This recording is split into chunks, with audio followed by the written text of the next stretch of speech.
as the intro. Oops. No.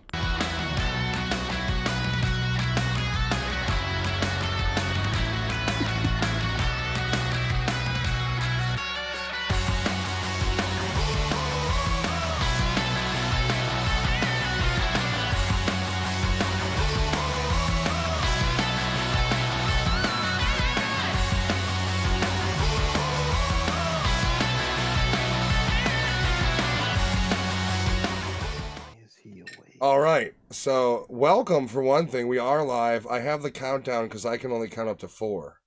So like I need that. Oh, I should probably turn the Pornhub off. You can see it through my glasses. My apologies. Oh. You are into the weird shit. You searched corned beef hash. Corned beef hash, pussy. Here we go. Welcome everybody. We are live again. We have another episode.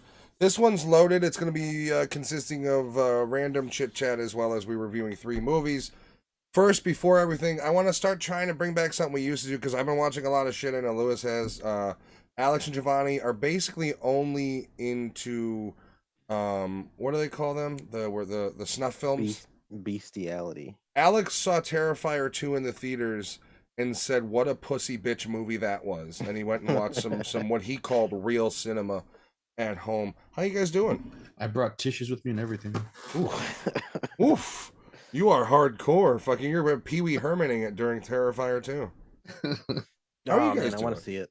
I do too. I can't wait till it comes out, but it's like, here's the thing. Are they releasing it for purchase VOD on the 31st? Is it only going to Screambox? Because if it's being released for purchase, I may just buy it, unless it's some ludicrous price of like $20. Then I'll just fucking do Screambox for a month minimum to do it. Hell, 2-week fucking trial probably. I did look to see if they have a trial, and every time I click on it, it just asks me for my credit card. Tells you go fuck yourself. And it doesn't say whether it has a trial. You want a trial, you broke bitch? Fuck you. Yeah. Right back, guys. Uh-oh. His demon child has awoken. Oh, it's a cum rag he put on the camera. I can see the splotches. How are you guys doing? Doing good. I just got off work, so ooh, pretty good. Not just got off work. Yeah, I know. At 5. Are you done for the week then now? Or are you a weekend warrior? No. Alex? No weekends. You were always a weekend warrior, right? That's why you hated retail so much. Yes. Yeah, I got out of retail to get out of the weekend warrior, and then I went into sales and was a weekend warrior more than I ever wanted to be. Yep. Where it was like, and the thing about it is you didn't get Saturday sales unless you were good. So all of my Saturdays for a while was 3 appointments. And then the problem is you do a Saturday, you sell all 3, and then it's like, all right, motherfucker, you're working next Saturday too. And it just went on like that, and it was terrible, and I hated myself, and I ran over a midget once. I just had to say that. It's not true. I love my job, but I will never work a weekend ever again, now that I get every weekend off. And they'll ask too, they're like, hey, we're giving overtime. It's on a weekend. No. But it's overtime. Would you like me to stay later or start earlier on my scheduled days? Because other than that, I'm unavailable. Then, earlier is a push. When you started this new job, didn't you say that they told you not to work weekends? No, that's if you're a supervisor. They try and promote the work-home life balance bullshit. How come nobody told me one of my lights was fucking stupid and just bright, stupid fucking white? Your signs are also crooked. You're crooked. I know, I really gotta fix those. They've been crooked for a while. Like, so what's the fucking problem? No, they're holding the lights up. It was funny because we were on a stream one day, and then Vet's like, hey, your signs are crooked. And Matt's like, what are you talking about? No, he said your faces are crooked or something like that. Yeah, I was so fucking like, what confused. Are you talking about? Hey, hey, Fabian? Fuck you, man. Fuck you. He's over here. We're getting spam again? No, yeah. This Cusco guy. Whoever the fuck that is, a loser. No, he's our number 1 fan. He went beyond. He didn't get a tattoo of our logo. He carved it into himself. It just carved much it like in. that Slayer image. I am sorry, guys. What I said was going to happen just happened. So you had to kick your small child down the stairs. No, I had to bring him up here and take him to our room where I kicked him there. No, I'm back. This is spot time. What? Were you guys still talking about what we've been watching? It was just pleasant greetings. We haven't got there yet. Oh, Yeah. okay. I was gonna ask, have any of you guys seen? I think it came out a couple of years ago now. The movie Life with Ryan Reynolds and Yes. Jake Gyllenhaal, an alien movie. Oddly enough, I own that movie No. on physical 4K. I think I got it for cheap. It's pretty good. It's not bad. I actually like those weird movies. Like I am a big fan of Last Mission to Mars with Sabretooth. What the fuck's his name? Liv Schreiber. Yeah. I've seen that one. And then there's another one called Europa Report, which had Yep, that Sharlto one's a good Copley one. in it. Really good. I love those creepy space like that. When you remember when Transformers: Dark of the Moon Mhm. came out, and they had that trailer where it was like on the moon, and it was just kind of like found footagey, and it was legitimately creepy. Like it made me look forward to what the movie was, and then like it's like okay, didn't really fulfill that. But I don't know why I find movies on the moon, like the movie Moon, even though inherently not a creepy movie, still creeps me out. You know, something I do miss is teaser trailers. Like when you would watch a movie, and they would play the teaser Oh trailers. god, now every trailer's like you can't watch a Netflix movie trailer because they give you 1/10 of the movie. Yeah, like- now you get teasers for the teaser Yeah. and then a trailer that shows too much. There's no middle Mhm. ground. And then there's some anymore. behind the scenes that doesn't really show anything behind the scenes. It's just like one scene of them being like, "Hey, we filming this fucking thing." So what are we watching right now, guys? Besides the movies we have to review, clearly that would be redundant. Well, I mean, we Matt and I talked about it off air, but we've Did we? both started the Guillermo del Toro Tales from the Cabinet Crypt. of Curiosity. Yeah, pretty much Tales from the Crypt. Adult creep show. What's that on? On Netflix. Yeah. Okay. I think there's Oh, is that why? Eight seven or eight episodes. That's Eight why episodes. Netflix was saying "Happy Birthday" to Guillermo the other day. Yeah, they're like, Oh, was "Happy it? birthday, Guillermo! Please don't die. We'd like another season." Give us one more season. And I do find ironically- him coming out all the time funny. He's like, "Can you imagine something spins but does not stop?" And it's just like Dude, it's like the he- Twilight Zone thing. I just love his little like No. gremlin Guillermo. So Ever think about it's time and space and how it it's- reflects? It's like funny that you say that because I watched the intro for episode 3, and he finished and the intro started, the music, and I looked at Shay and I was like, I didn't understand a fucking word he just said. no, I've literally just been making them up because he's like at one point I was like, is this in Spanish? Like I thought, but like yeah, his accent's too thick for even me. So I've just been like, but it is kind of funny. It's like his own version of Twilight Zone. So it's just random shit. It's just like, if you have a puppy, does it grow to be a dog? Or was it always a dog puppy? It's like, the fuck are you talking about, Guillermo? What are we here He for? looks funny in his big suit too. Yeah, what is up with him? Why does he not like have like he should have went to a tailor and like gotten a nice suit because like he wanted to go Twilight Zone, right? And when He has Jordan the pimp suit, so when- it's just like right super when baggy. when Jordan Peele did the Twilight Zone, he had the proper like butler suit and was just and this guy comes out and he's like, "Yo, can you imagine a sphere that's also a square?" It's like what? Does he look like Lightfoot when she comes out in her suit? Oh God, no, dude! Lightfoot looks like something the Simpsons would have drawn in '95. Like she is a Simpsons miscreant. Like you know how like when Jelly Belly makes Jelly Bellies and they fuck up and then in a Dollar Tree you find the fuck ups for $1 and like, all right, she's a fuck up Jelly Oops Belly. or something like that. Oopsie bellies or something. Yeah, she's a fuck up. She's what happens when the machine's a little too hot on the press and it sticks 6 of them together. That's that goopy bitch.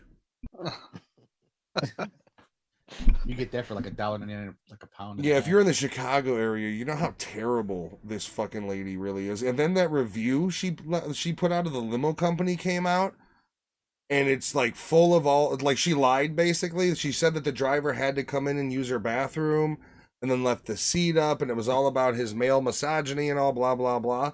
And then the limo company came out and they're like, "Yo, we checked the cameras on the vehicle. He never left it." Well, you Like, gotta and they- remember, she has a bigger dick than everybody. Oh, does she? I'll kick her fucking head off. She's like, bullshit. I will kick her to death. I'm not afraid of Lori Lightfoot fucking unless she says Beetlejuice, Beetlejuice, Beetlejuice.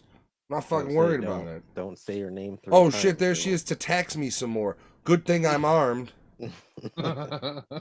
Anywho, 3 movies. Let's get to it. First one is Barbarian. The second or the latest. Hold on a minute. We're 3 watching You bitch! 3 movies? What? 3 movies, you said? We were doing 3 reviews, aren't we? No. No, it was 2. Yeah. The last text you said was only 2. Well, VHS 99, and then.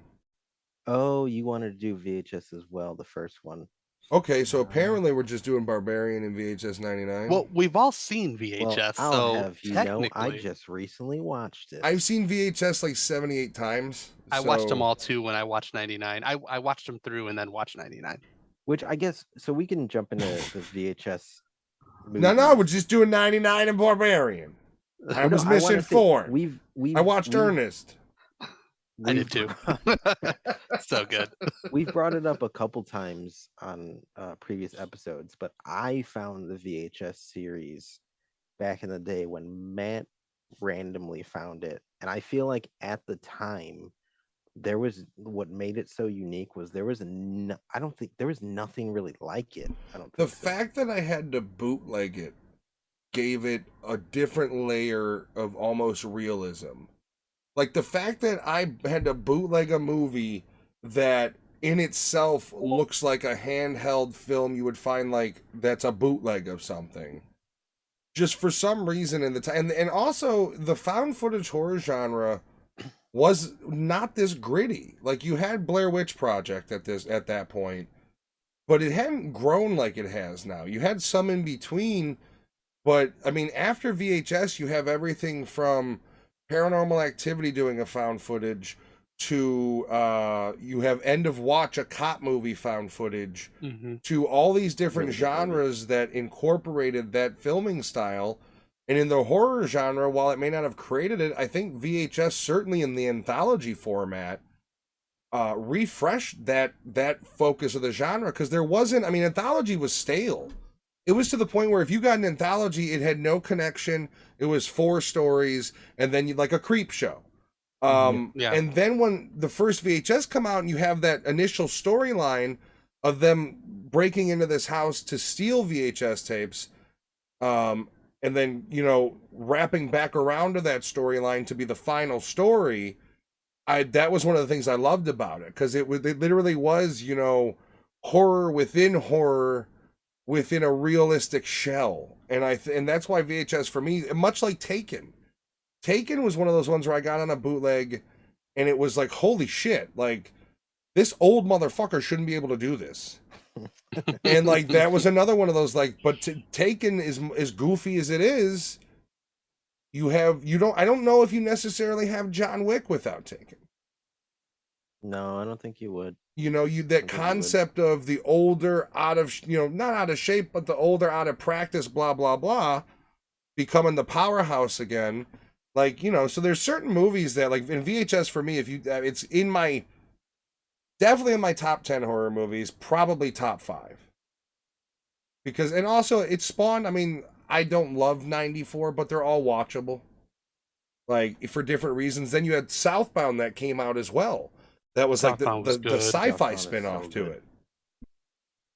And then every other movie since that has copied found footage. I mean, you know, it's that type of thing where at that point found footage was cutscenes and jump scares, and then VHS kind of went, well, let's make it creepy again. I want to watch a Paranormal Activity movie now. There's actually some TV shows that do found footage, not found footage, but they do like camcorder. I saw that on The Rookie, right? Yeah. I saw a clip on The Rookie, which I actually thought that was really cool filmmaking. I hadn't seen that in a show before, where it goes from like the film scene to his body cam. Yeah, you're right. That is pretty cool. Mm-hmm. Yeah, and so the since we've all seen the original VHS, and I just recently watched it, that was the first time I've seen that I could think of like a wrapping narrative. Yeah. Which I guess that's what really made it unique. But I could just bring up the segments of the first one because they're all really good. You have Amateur Night, which that was actually directed by David Bruckner, who we just recently talked about, Hellraiser. And that So Amateur Night, when that's I the one they found made a VHS, spin-off of. that's the Yeah, Amateur Night Siren. was when I saw Amateur Night, it was just that clip, Amateur Night. Oh, okay. And it ended with somebody editing VHS, and I didn't know it was a full movie they were referencing. Bro, Amateur Night is weird, but the ending I think is the best part, where like he Yeah. looks up and he sees her wings. It's like, holy fuck. Yeah, I didn't. I didn't love Siren though. I've never seen that one. I thought it was a I little haven't- long and slow. I haven't seen it. I haven't seen it either. It's a lot of more of the same. Like they go into her origin, but a good portion of the movie is more of an elongated version of the short. Yeah, so we had that one, and then the second one, which was called Oh, Second. by the way, we're Honeymoon. doing VHS 1 and 99 right now in Barbarian last. We're already in Yeah, VHS. sorry, Fuck it. sorry. We're knee deep in this bitch. Second one was directed by Ty West. It's Second Honeymoon, which that one was not the best, but I did like the reveal of it. I thought was kind of cool. It is the weakest of the original movie, in my opinion. It is, yeah. By the way, was it Ty West who did Your Next? I believe he did. Yeah. The movie's on, I think, Well, Netflix. he did, I haven't seen it in a while. I know he did The Sacrament. He did House of the Devil. The Sacrament is awesome if you haven't seen it. Talk Yes. about tension. That whole movie, like, from the moment it starts, it's got a certain level of, like, woof. There's an energy to it, absolutely. Yeah, I love it. Oh, I no, love Ty those West- movies. He didn't do Your Next, but he was in it. Oh, okay. Who directed that one? That one. So I'm putting Lewis That's a to the good ringer move. here. No, that's a good movie, and I actually haven't seen Your Next in a while. Either have I, and I just saw it. I can't remember what streaming Oh. service, but one of the 1,000, and I was about to watch it. Adam Wingard, which makes sense because they're Ah. friends and he's in VHS. Yes. Yeah, he's the one Um, with the eye. Yes, that's a creepy segment. The third one in VHS is Tuesday the 17th. That one, is that with Ty or is that with yeah, that's the one with Adam Wingard with the eye. Yeah. A good creepy. I mean, it's a great exercise in what found footage can be, because you don't see the camera filming, but clearly there's a camera. Yeah. And weird to think that guy went on to do King Kong. for So his, since we're on the subject your- of VHS, Oh, you should have. real quick, from Who's your- VHS 1 to 99, which one story was your favorite? Well, I was going to ask that too, Giovanni. Great minds. We're both stupid. Yeah, I don't know. I gotta say, one of the greatest is in number 2, the like Philippines or wherever they are, cult. The cult one, right? Yeah, that one. I I like that it's one. definitely that one's in haven't seen that contention. one. I like that one a lot. I don't know. It's like a cop out answer, but I kind of love VHS 1's overarching story the most. I love how it starts with them robbing and getting picked off one by one, and I love the ending of the house attacking them. So like, I'm gonna say my favorite actual probably short is the cult one from number 2. My favorite overall story is VHS Originals, where it starts and where it ends. Does that make sense? Yeah. What about So you guys? oh man, It's a cult one for me for sure. I like the I love skater the cult kids in one. number That's 3 right. though, fighting the ghouls. That was a whole Yeah, different the- level of fun. Yeah, that was crazy. That But one I appealed to I me will more, say though. the Which To one? Hell and Back was a lot of fun too in this one. Which one appealed to you more, Alice? The one with the rack. What's it called? I guess they're called Thrashers or whatever. Oh, the skater skateboarders. kids, yeah. Yeah, that's I've Because always that- thought when I grew up- saw that grew up originally it with was that neat. shit. Yeah. It was a good take on the 90s before they did the 90s. Mm-hmm. To Giovanni's point, I thought in VHS 99 the To Hell and Back was awesome. I thought every time the lightning struck and you saw like a ghoul in the sky, like Yeah. it was just crafty the way they fucking. It was probably all done on a small sound stage, but still the work they put on a big, green screen.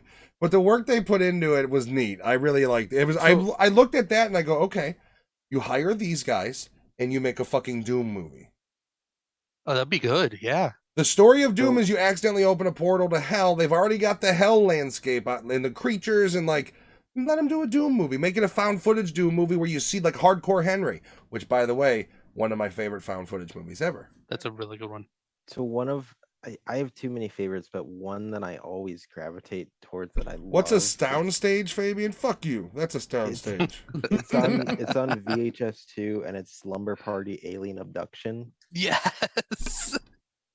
That's one of my favorites. So that one, when I first saw that one, it brought me back to that short that they thought happened in real life. The family that was abducted by aliens. Tapes.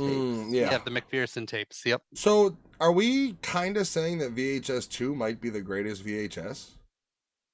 Like 2 out of the skits out of VHS 2 we're saying are our favorites. Alex is saying the Thrasher kids from the third one. It is VHS 2 is Phase 1 clinical trials. That's the chick with the that's the Adam Wingard one. There's 5 total, correct? With Viral, VHS 1 and 2, and then 99. Yeah, Guys, 5 movies. I think VHS 2 is the better one. So VHS 2 is one that I haven't seen. It's probably the best in the franchise, to be honest with it. Like when you think I about think so too. them upping the ante and the budget, and like, I will say 94 is the weakest in my opinion. Mm-hmm. And the first skit in 99, while not bad, set a weird tone for me. It was really fucking goofy, and I was concerned. I even text Lewis because we watched the first short. Jen fell asleep, so we had to wait till the next night to watch her whenever she woke up, whatever. And I text Lewis, and I was like, I don't know, man, this one's really fucking goofy. And so I wasn't sure about it. And then I watched the rest of it, and quickly was very happy because 99 really does give you a lot of creep show vibe, specifically Coffin.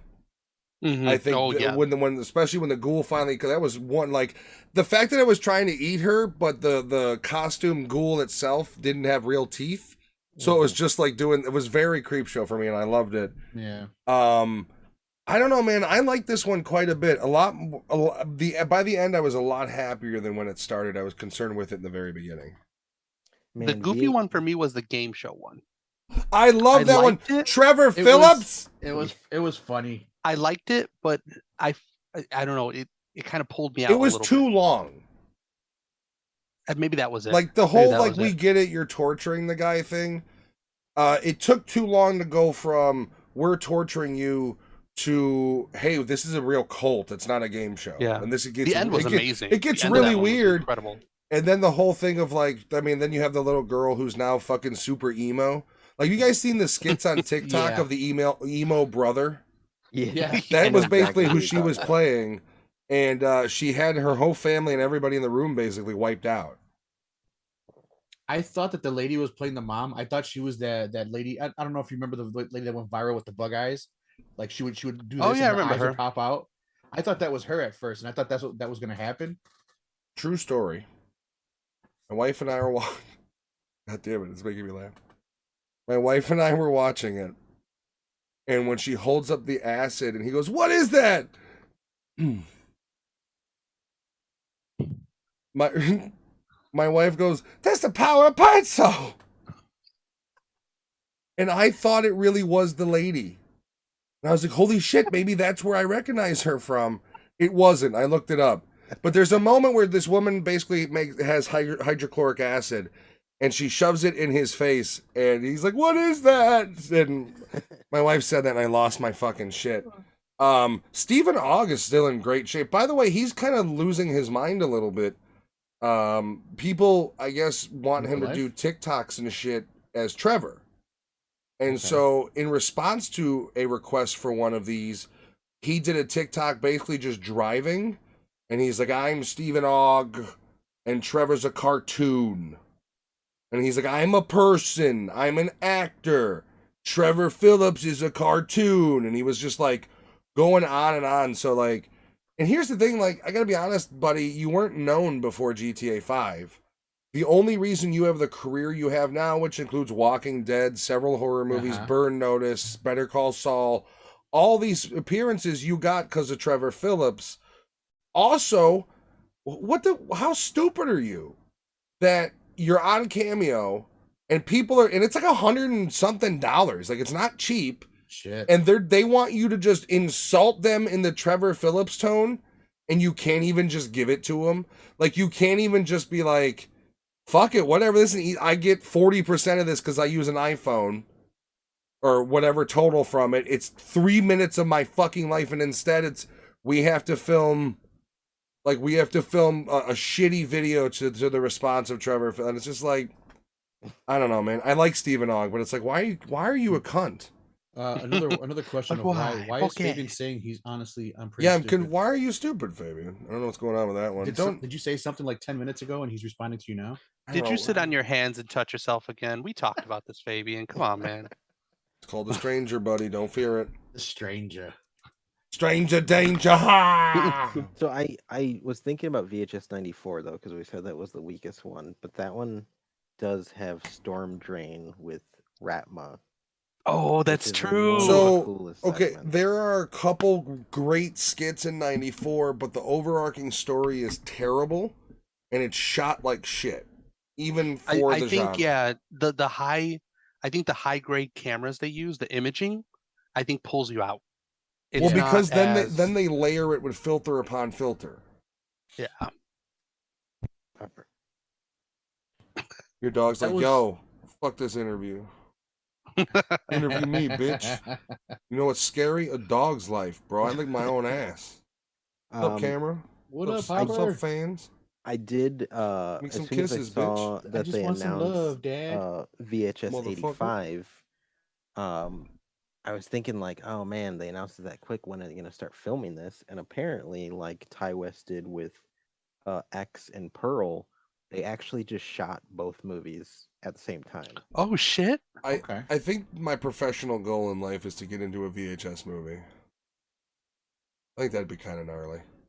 You gotta do the Beverly Hillbillies and pack up your stuff and move to Beverly. Why the fuck would I move to that shit? Yeah, that's a terrible. Even if I struck oil, I'd be moving fucking. I don't know. I'd be moving to Texas in the middle of nowhere, and I would have tunnels that lead to water. That's all I know. So I'd be somewhere on the ocean front. Tunnels that lead to water. No, we've already gone over this. I've got a whole plan. Wherever I move to, I love an area in Illinois called Utica, and the whole thing is, wherever I'm at, I need to be within a couple miles of open water because I'm gonna have a boat and a dock, and I'm gonna have ATVs to take us that journey there in case we gotta bug out. Yeah, people are just gonna come up at like Lake Michigan, and there's gonna be just this dock with a boat in the middle of nowhere. I'm just saying. And the little sign that says private property. I'm just saying, every zombie movie you see, right? Everybody's like, "Oh my god, we didn't expect this." I expected it. I'm a mile and a half in the woods on my trail that I had made on my ATVs with my bug out bag, going to my fucking boat to the island I bought secretly under a different name, under a company out of the Caymans. An LLC. It's no, beyond LLC. I don't have any ownership of that island, but the companies I own have ownership of that island.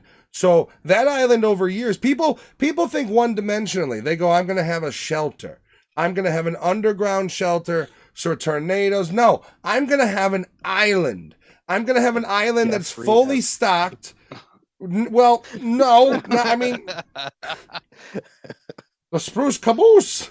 No, I'm not going to have an Epstein island. I'm going to have an island for people who want to, and it'll be over years of wealth as I grow that. I will build a compound on this island, and eventually it goes Lord of the Flies. And I am Negan. I'm sorry, but it is what it is. But at first we'll be happy. Matt's gonna wear a leather jacket with a I won't ever have I will look like a fat loser dude from Greece. Hey, I'm fucking hot over here. Long fucking hair and a bunch of like 9-year-old kids, so he's just gonna be right. You stole grapes? Step on his hand. It's tough around here, ain't it? I kick him in the chest because they're only about this high. Dude, I will kick his head off. If we're talking survival, I don't care. I will kick anybody's heads off. I don't want to dull my blade on your bones. I'll kick your head off. Get into the makeshift guillotine head kicker thing. So, all right, we did talk about what's our favorite VHS. So, Alex, I think is swing because he hasn't seen VHS 2, unfortunately. But I think judging by our reaction, number 2 has to kind of be the best theoretically so far. Alex, have you seen VHS Viral, or you've only seen Which one's viral? Let me see. Number 3. That's the third one technically. What is it? I don't think I watched Viral either. I think those are the only 2 I have not seen. Well, that's like a lot of them. Most of them. Well, slightly less than half. So I've seen 40%. I've seen 3. I've seen 3 out of the 5. I honestly think the weakest actual movie out of all of them, I think for me, has to be Viral. See, I have to rewatch Viral. I haven't seen it in a bit. Me so too, I don't. but I think 94 is the weakest. Yeah, I feel like Viral for me had much more of the VHS feel than 94 did. 94 to me felt like somebody doing a VHS style movie, but not to the quality of VHS the brand. I wonder if we should be concerned about 85 then. Also, well, 99 brought it back. No, yeah, 99's solid, man. 99's good. It's a goofy in the beginning. They get that out of the way, and then it gets pretty nice. My question is, the movie Waxwork, is that an anthology movie? And I only ask this because think about it. There is a beginning story, then you have separate stories for each of the characters that go into the exhibits, and then you have the end of the movie story. Is Waxwork an anthology movie? Man, you know the crazy thing about that movie is I have a good knowledge of horror movies, and I had never seen or heard of that movie till Matt mentioned it to me. It's such a good movie. It's now one of my favorite. It is old school 80s horror that isn't even all that violent. But I don't know, I was just thinking about that as we're talking, because if you talk about the structure, and if it is an anthology movie, then it would be amongst pioneers up there with Creepshow and those movies, which all derive from Twilight Zone and that's influence. So I don't know. I have to think. I kind of feel like it is, but it isn't. Like it's one movie, but it's one movie with separate segments. And even the way it's made, but even the way it's made is like this one goes into this. You see that whole story, then it pans out, and then it's a little bit of in between story, much like VHS, which is pop that tape in, come back. You got a little bit of a story. Oh, is that a shadow? Pop that tape in, come back. This guy's gone. So like I don't know. I kind of feel like Waxwork could be considered an anthology movie if you wanted to.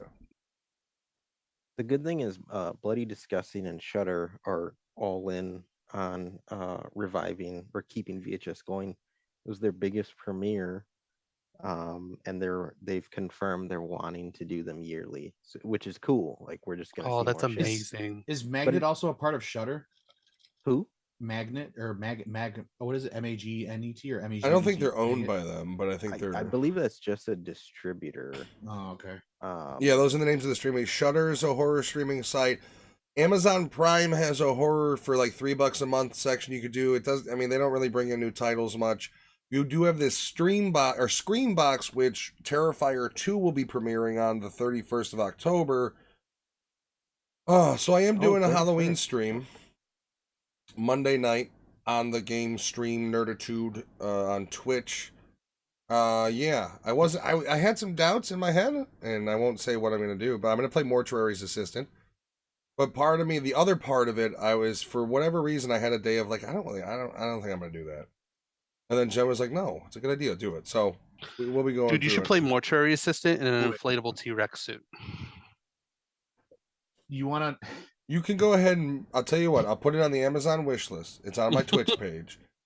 You want to order me a T-Rex suit, I'll fucking play Jurassic World 2. I don't give a fuck. I'll wear the T-Rex suit. Just donate. I went to my oldest kid's concert. It was called a Hauncert. So the kids all voted for what their conductor's going to wear.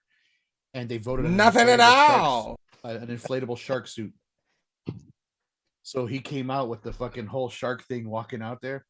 Then they did a medley of John Williams, and they started playing the fucking Jaws theme, and he starts turning around really slow to the crowd and shit. It was funny. I'll tell you right now, you can tell kids have changed, because if it would have been our class, it'd have been like Dick. No, they gave him just all, a giant inflatable penis. You're gonna be a dick. They gave him 3 choices, and they had to vote on what it was. Dick wasn't one of them. No, Not surprising. The teacher actually gave them the 3 choices. The teacher was like, I happen to have these in my closets from previous Halloweens. Choose one of them. I don't have a dick. I do have a dick because I'm a guy, but I don't have a dick suit. For Halloween, my 3-year-old's gonna be a garbage truck, and I'm gonna be a bag of trash. So I saw the picture of him. He's so The cute. garbage truck one was nice. Alex, I'm please explain literally your Halloween costume. gonna be myself. So my dog is gonna be a It's bumblebee. meta. It's meta. It's very meta, Lewis. And my wife has a thing of honey on her shirt, and I have a bee catcher's hat. Oh, I thought you were gonna be a bear.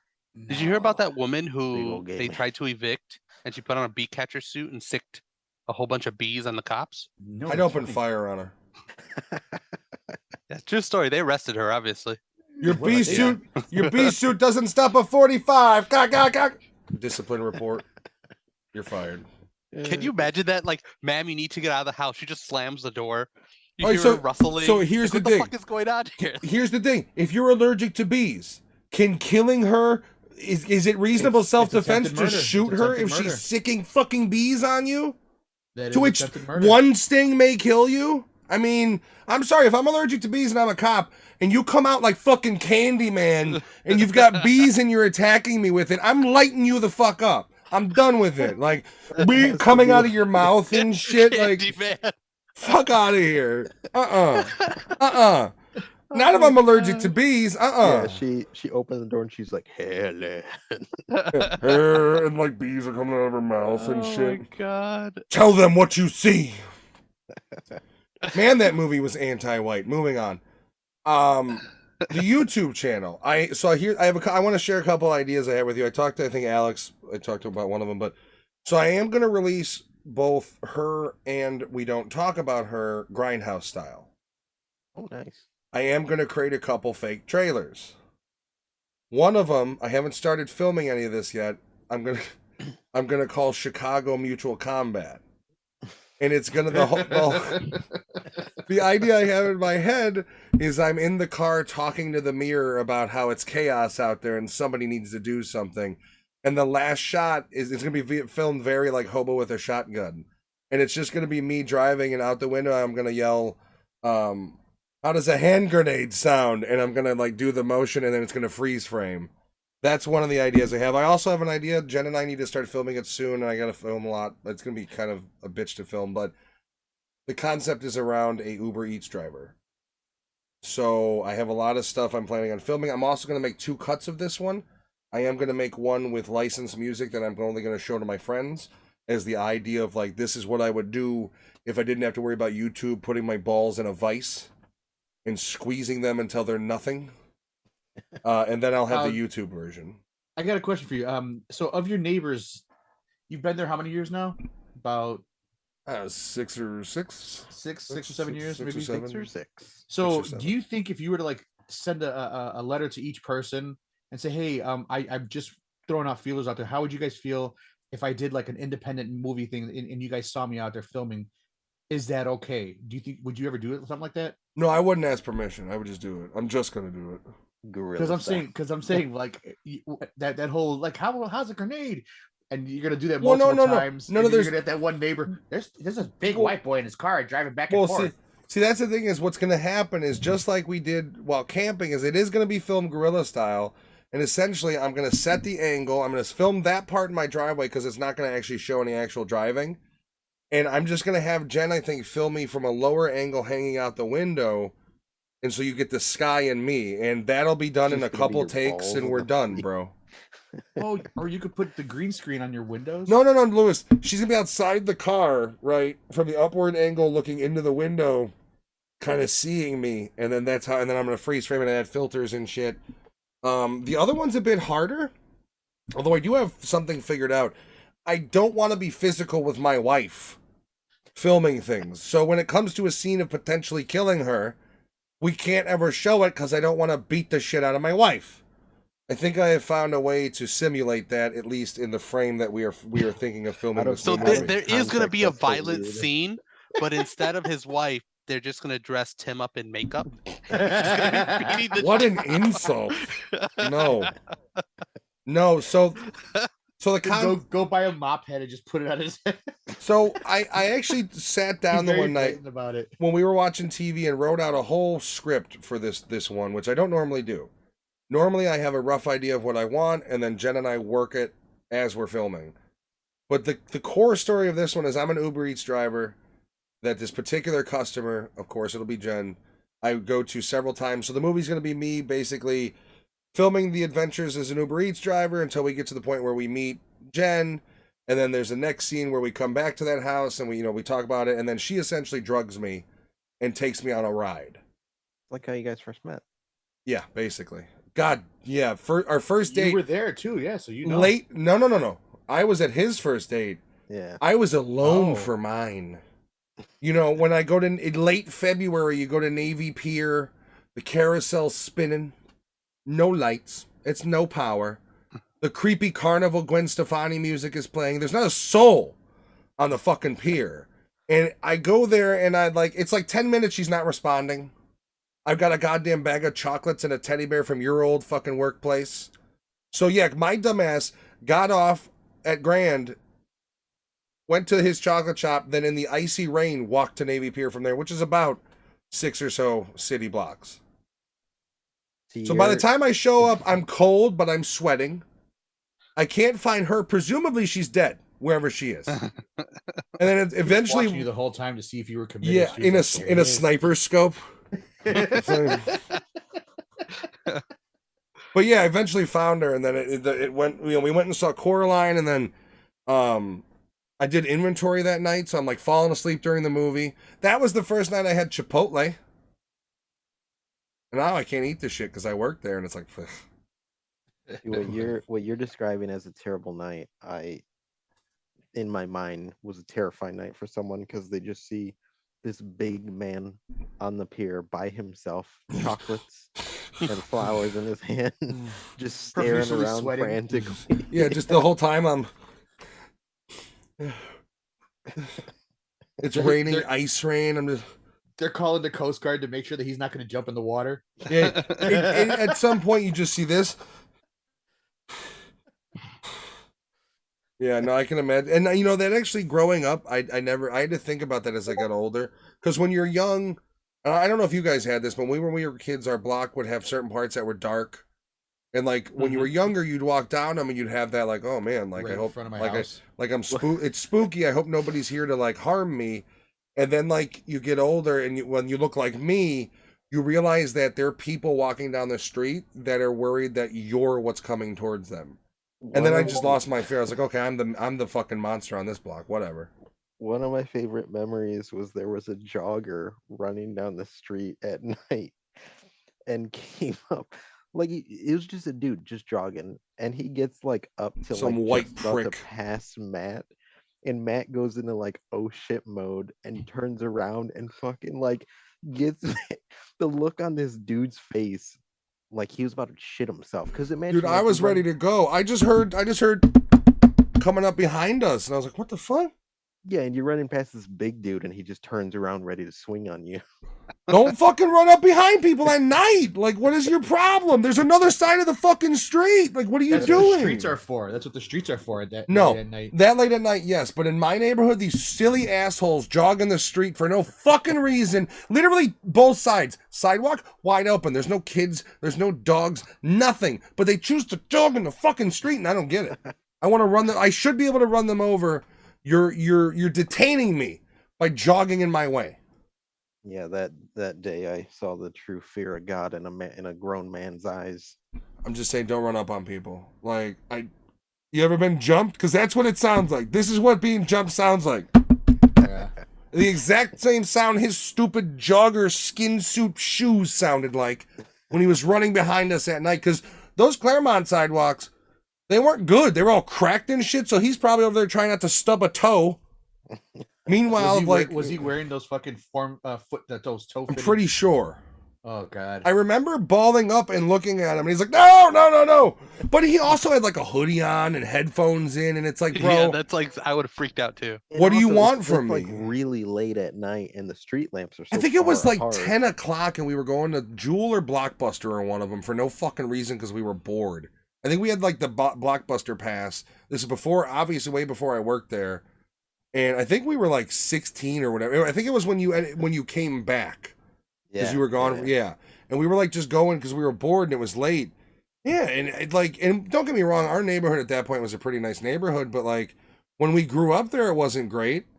Alex more so than us, so it's like we were kind of programmed with like have your head on a fucking swivel. My head was on a swivel for this guy jogging. It's just funny because in his head he was probably like, "Oh, there's a big guy. Better be careful. Let me go around. Let me be polite and walk around you, jogging." It's like as the neighbor got more gentrified, you had to worry about your own neighbors fucking hitting your car than you did fucking gangbangers breaking into your car. Like that was the biggest problem. Yeah. I also remember playing hide and go seek late at night, and like you would literally go in people's gangways and lay down. You just couldn't be seen. Like you didn't fucking exist. Even my fat ass, poof, gone. You guys are lucky that you didn't have the police wanting to catch you just for curfew violation. So we didn't have that. When I was younger, we did have cops come at us though. Remember Terry? Somebody drove by and shot his picture window with a BB gun. Shot out my window. We happened to be outside playing tag or one of them because like there was two things. We would play tag and I would get screamed at by my dad because we would use my porch as home base and every motherfucker would fucking like it's home, like they just hit a home run, and I would get screamed at for that. But yeah, we got the cops called on us for two reasons. Terry with the BB gun when somebody shot his window. By the way, that person drove by and fired, and we were like, "Oh fuck!" Like we were outside playing, but we got blamed for it. And then there was another one when they were doing construction on the house next to where Richard used to live. Somebody called and said we were roaming around there, and cops came out after us. We did not get the wood shampoo though. Okay, so VHS we did review at one point. That episode was lost, I believe. So fresh up, Giovanni's with us now anyways, so we need this fresh take. VHS OG, how many hot dogs? Oh, it's an easy 5 for me. I love when I discovered after watching that first footage just by itself and discovering it was part of a series, like, and then I realized, because at the time I'm not a movie buff, so I didn't understand the term anthology when they started. And then when I saw VHS, I was like, holy shit, are there more of these? And that's from you guys is when I discovered 2 and Viral, and I love them. I keep making more, please. So it's a 5 for me. That's easy. I'm gonna go next. I agree. I think it's a 5, not just because of how good it is, because it does have its weak points. Mm-hmm. I think the motel one, the honeymoon one is probably the weakest.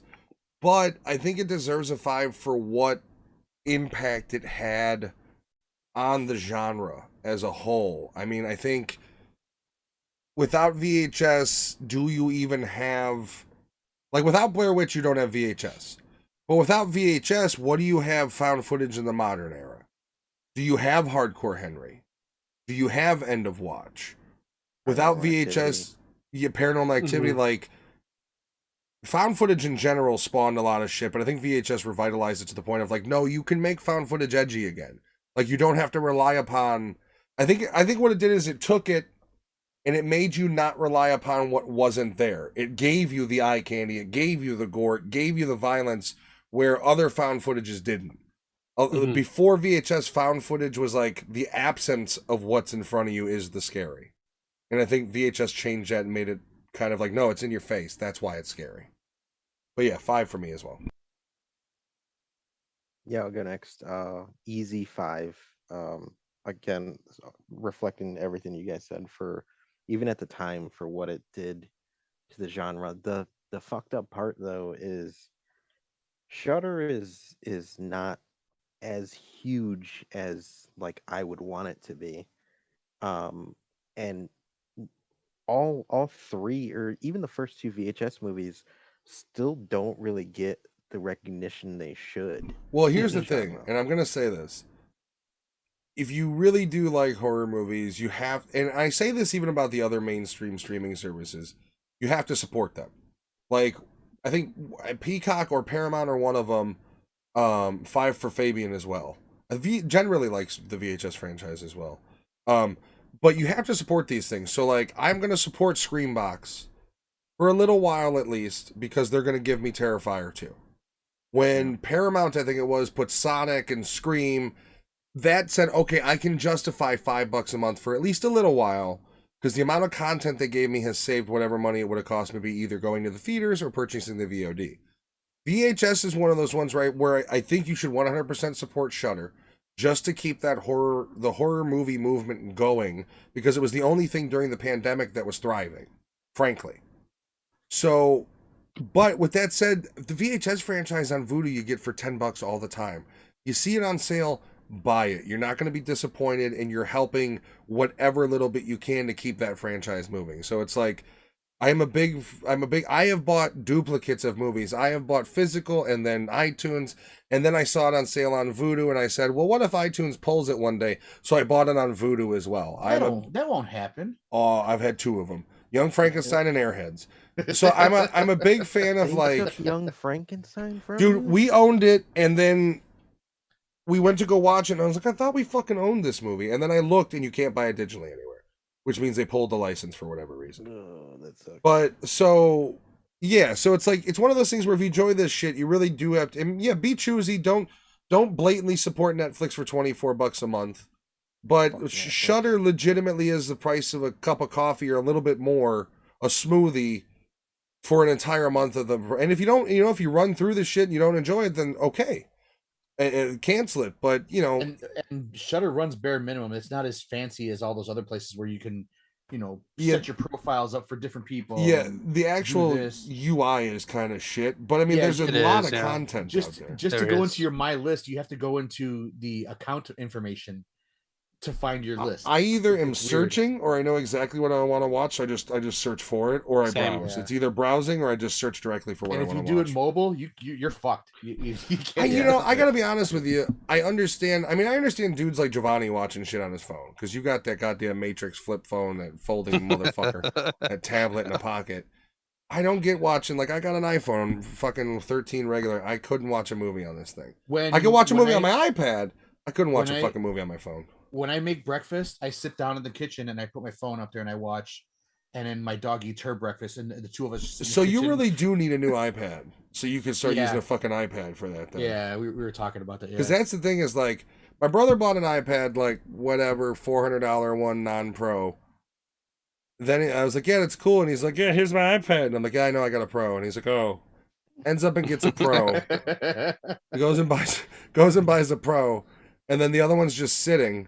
Jen uses it at night to like fall asleep to shit, and I've started using it to try to teach myself how to draw, because my concept in my head is, I know how to play, like I'm a musician, I taught myself that, I taught myself a lot of shit, I taught myself minor programming, I taught myself all of the video editing. I don't think I've ever had the talent for artistry, but what if I could teach myself? So I what's up, Nikki? I stole my brother's Apple Pen, because he went and bought one for some reason, and it is Pineapple pen? Never getting it back. And I probably forgot about it. I started using. Well, I mean, what is he gonna do with it? Like, you're not drawing. He's gotta pick his nose. So, because my pen died, the battery's all fucked on it, and I can get a cheap one, or I could just steal his pen until he bitches about it. But then I started using that on my Pro, and God, is that wonderful. But yeah, so now she's got hers, I've got mine, and hers goes with her like a fucking security blanket. Can't take a shit without it. How was the rest of your stream, Nikki? Okay, so we got the original OG done, 99. Oh, Alex, sorry, 5. Unanimous. I'm going to assume that was our original too, presumably. Yeah. And you know me, I don't like fucking found footage. I don't like shaky cams. I did, and I told you guys that day when we did it, I did like it. It was a lot of fun watching it. And... Yeah, I don't see the problem with shaky. Not problem, but I guess the reason why I'm so tolerant of it is because, like, I was a big fan of the Bourne Identity franchise, and so, like, when you start watching, like, I don't have any motion sickness either. Like, I've never had that problem. That's the test, to be honest with you. Bourne If 3. you want to test shaky cam, watch Bourne. Matt, do you remember watching one of the Bourne movies?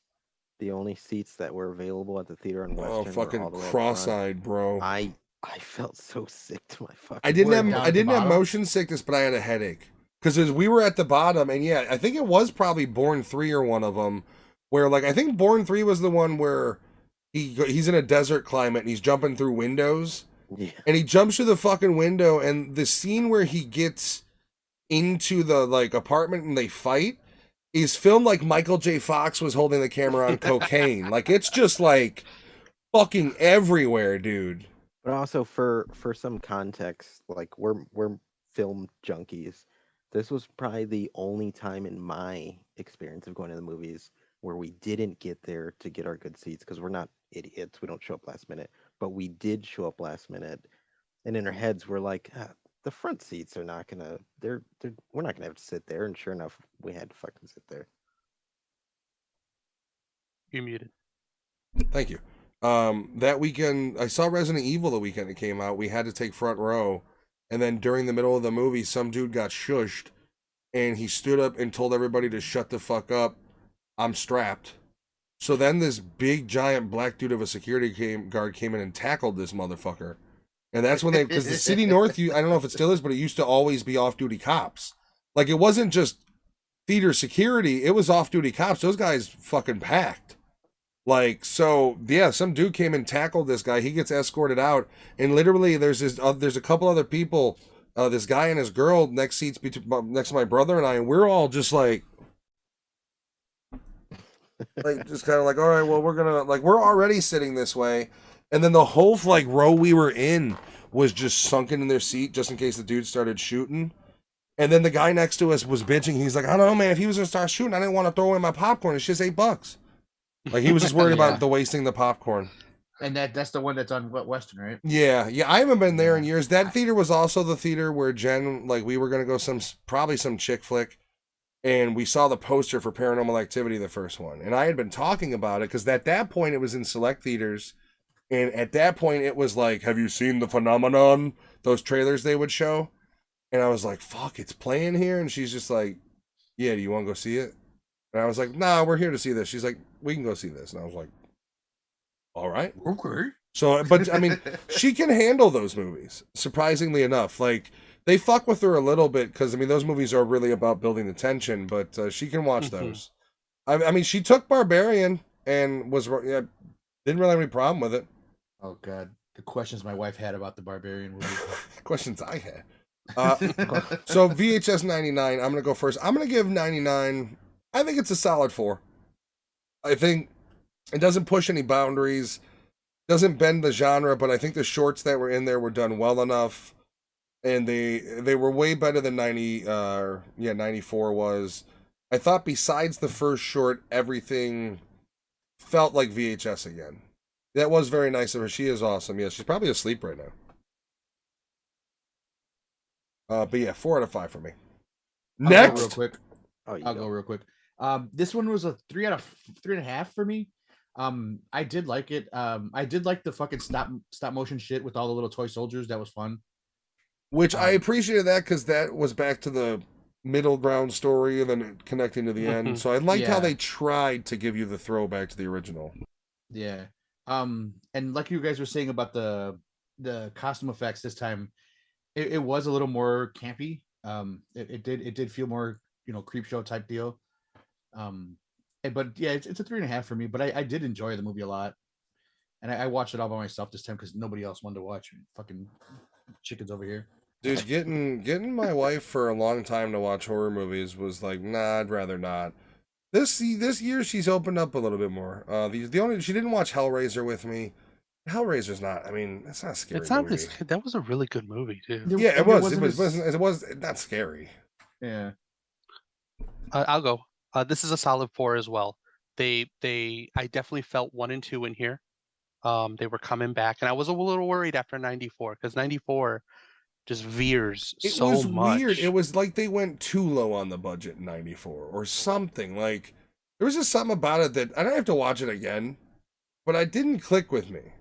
It's I don't know if it's for me it was their film style. Yeah. It was just too, for 1994 was too high grade footage. This one, I think they learned from that. And the effects they put in the video worked. They worked for the stories. And I really got that 99 feel. I think this movie is awesome because it does take me back. And I think they hit the late 90s really well. Did they briefly And mention a Blockbuster? There think is, so, did yeah, they? Yeah, they did. yeah. Yeah. There's a mention of Blockbuster. Yeah, you want to go to Blockbuster? The kids when they were Yeah, that was hanging the first one. Yeah. Yeah. And I like the practical effects in this one. Yep. 94 had some CG that was a little fucked up. Uh-huh. And this one, yeah, there was some CG in it, but the practical effects were really well done. I think I've come around on the first story. Because it does have a pretty good creepy build. It's just the end is goofy as fuck. The end felt way too much like Los Weekend at Lobos. Bernie's? No, Los Lobos and fucking From Dusk Till Dawn when they're From playing Dusk Till the Dawn. when they're playing the Oh, yeah. bodies. Like that's what the Yeah. end of the first skit reminded me of. Yeah. But yeah, this is a solid 4 for me, and I'm excited for 85. I'm very excited. I really think they do need to be smart and ride the wave of like go to a mall with the neon lighting, like kind of Mhm. hit the Stranger Things vibe. Don't do Stranger Things. Do your own the typical VHS take on that horror, but give people. I think they need to give people that current modern '80s image a little bit. You know. Growing up, did you guys ever go to the Century Mall over on Broadway and Diversey? I did. It had the Been there a theater couple like on the times. 7th floor, but then they started playing like all Only a couple times. I think that was too much money for my white trash mom. So it was there was a couple movies filmed there, and they had like these things that came from the ceiling that went straight down, and kind of like a Rush Hour where you climb down, or like where he climbed down that shit. It was kind of like that where they did that shit and they fucking slid down the center of the whole thing because you had to go up a spiral fucking walkway to go all the way to the top. or Yeah, you that's take why the she was elevator. fat. She wasn't doing that.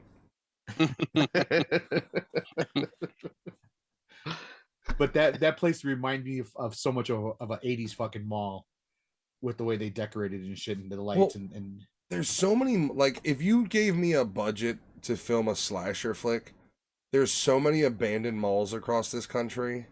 You mean to tell me, like, nobody is renting one, fixing it up a bit, and then film it? Like, why not? Like, I guarantee you that the mall in Stranger Things was an abandoned mall. Like, I doubt that I was, can like, see that. go on YouTube and type in abandoned mall. There's dudes that purposely just go do POV footages inside abandoned malls to look at them and like show how they've degraded. Like, fuck, go film in the Peru Mall. There's only 2 shops in that goddamn thing, anyways. The pretzel shop is still open. Like Called, that's it's called Dido's, but everyone says dildos. fair enough. If there was Why a would they say Bobo tea that? shop in there, that whole mall would be popping, bro.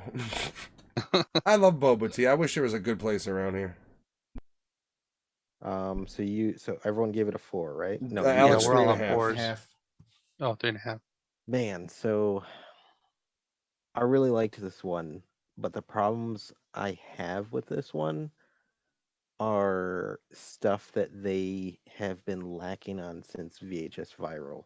My main issue with this movie is that we've had now 3 movies in a row where they've lost that magic of the frame narrative because VHS 1 and 2 nail it so good.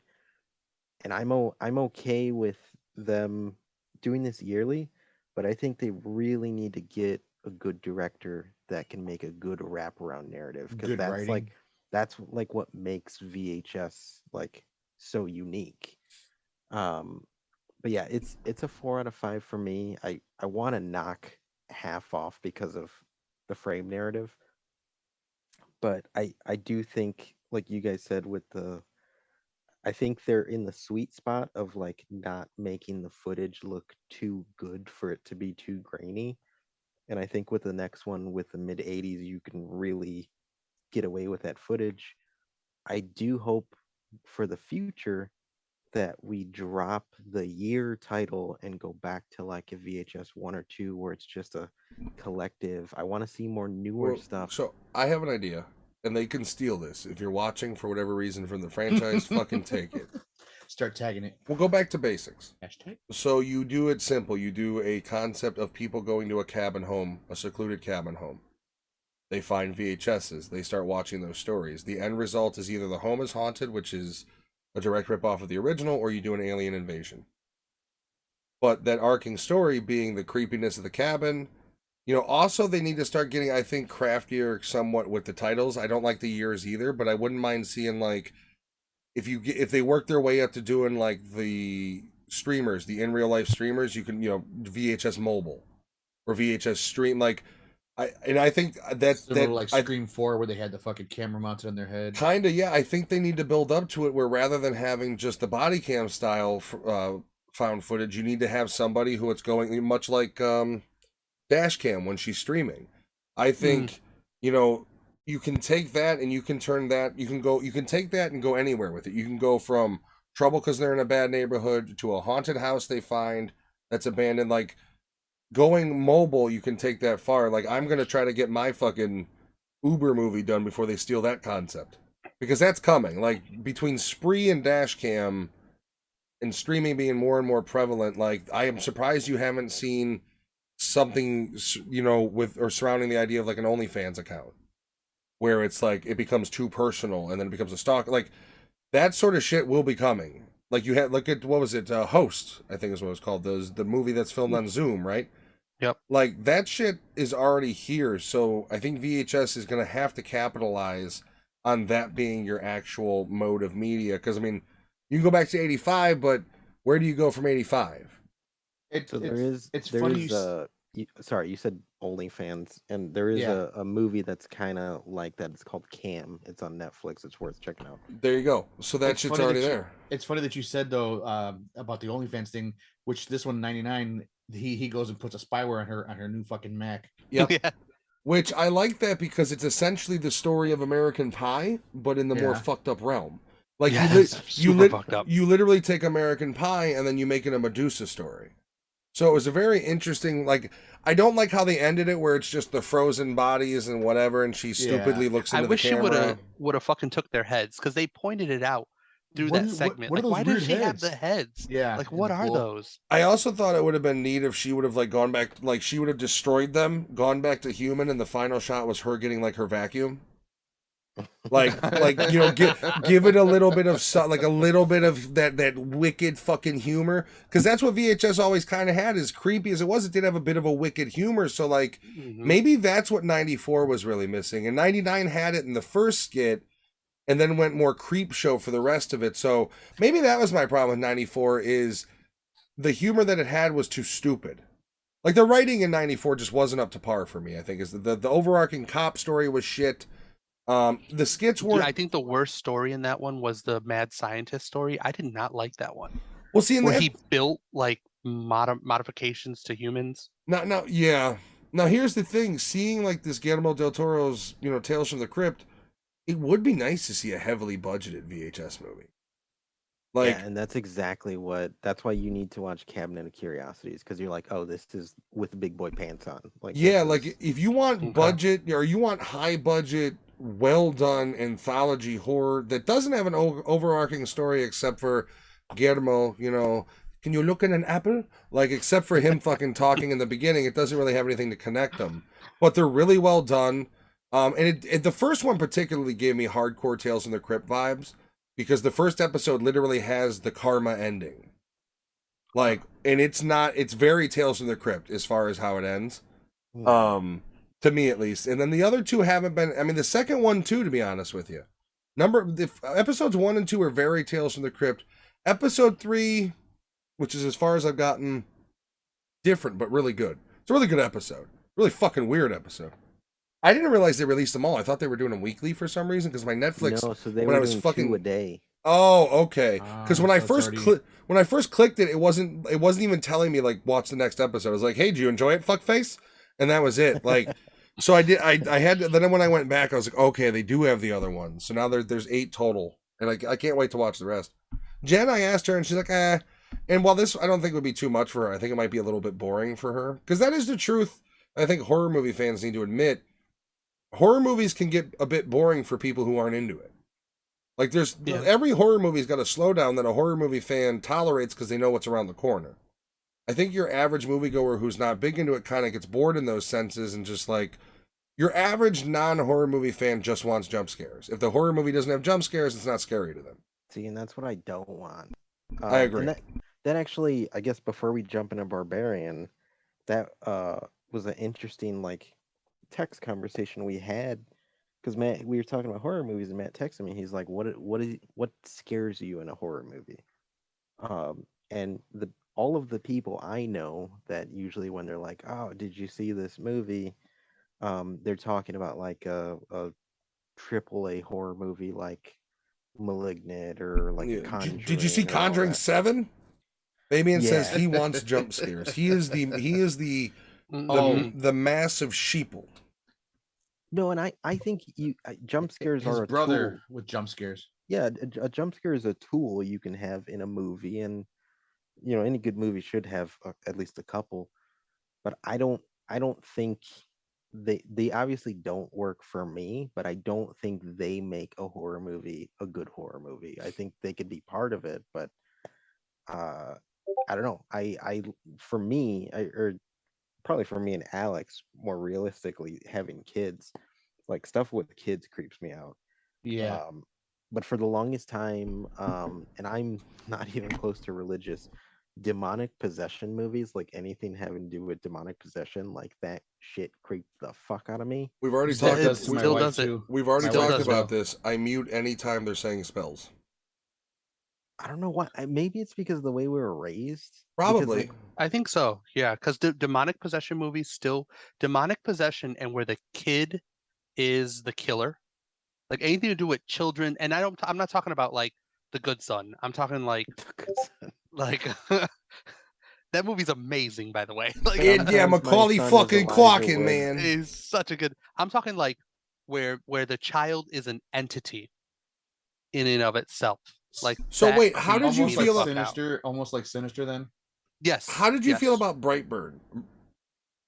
I liked it though, because it was more. Brightburn to me is not a horror movie. It's more like a villain. But it's Like a filmed like a horror super movie. villain. It's literally It is a filmed like a horror horror movie movie. villain origin story. Yeah, it's like a villain. Like when I watched Brightburn, I went into it like this is technically a superhero movie. Yeah, but or a super villain movie. the fact that both mother and father attempt to murder him and he kills them, like watching those parts of that movie, and even when you think, are you caught up on The Boys, everybody?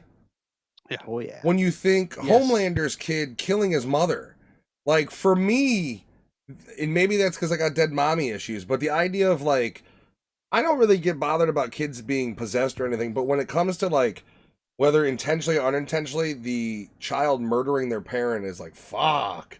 And you think about Brightburn, you feel bad for the kid because here he is, he thinks he's going hunting with Pa, and he tries to put a slug in the back of his head, and the kid's like, the fuck, man? And then he just loses his shit. Like, oh, my dad just tried. Like, what would you do? Your dad tries to fucking kill you, and you survive it, and you're like, I'm unfazed because you're a superhero. Like, yeah, I don't know. That movie's... I also would argue that a lot of that movie is filmed like a horror movie too, and it's visually pretty I mean, appealing. his dad was a dickhead to pay him, so he deserved it. You know what? Fuck Roy. You're right. I haven't got to watch Brightburn yet, so I got to check that out. It's But, you would like it. I It's can't remember really good. what's maybe Hulu. It's on one of them.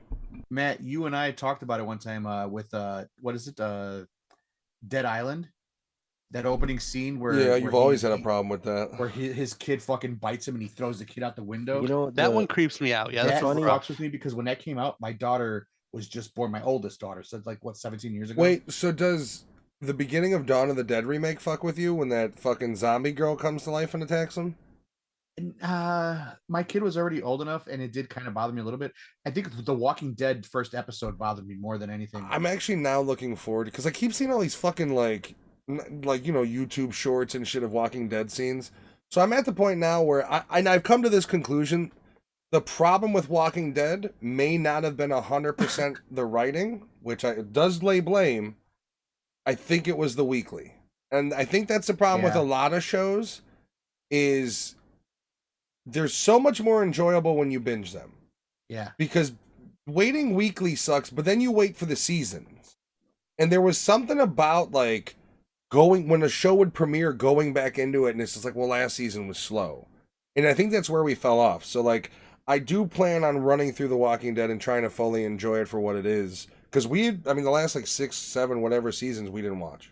I've got 27 episodes of The Walking Dead on my DVR waiting for me because I just Clear it and just watch it on stream at this point. yeah. Get the on percentages Netflix. back, yeah. And that's the nice thing is like now that it's all on Netflix, and that was like we watched Game of Thrones the whole thing in like a month and a half. And every time we switch for a season, I'd look at her and go, "You should probably wait a year and a half." And like that's like, but it's terrible. You like when you binge this shit now, you don't even think about it. The torment of the weekly, because a game like Game of Thrones, goddamn, every episode in a lot of those seasons is a cliffhanger.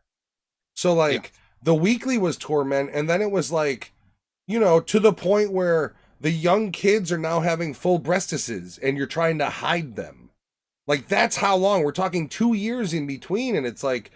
The House of fucking Dragon, 2 years. Yeah, I mean, and that's what that's the thing is. It's just like, is it nice to watch it when it premieres? But man, there's something about binging that just feeds that urge.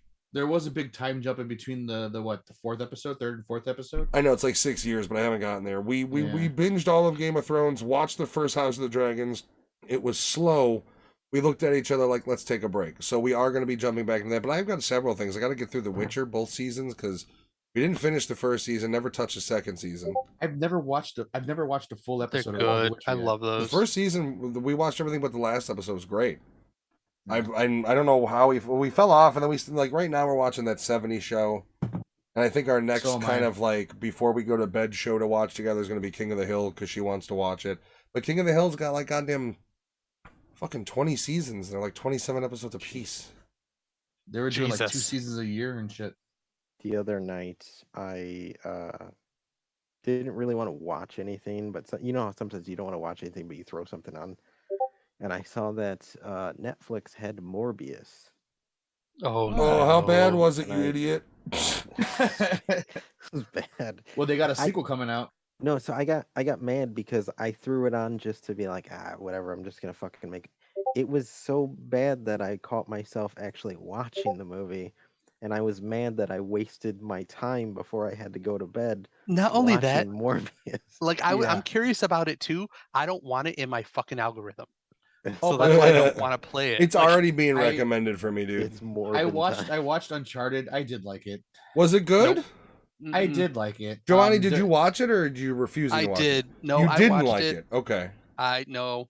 All right, so Alex, what did you like about it? And then we'll hear what Giovanni did. There was a lot of scenes that did pay homage to the game.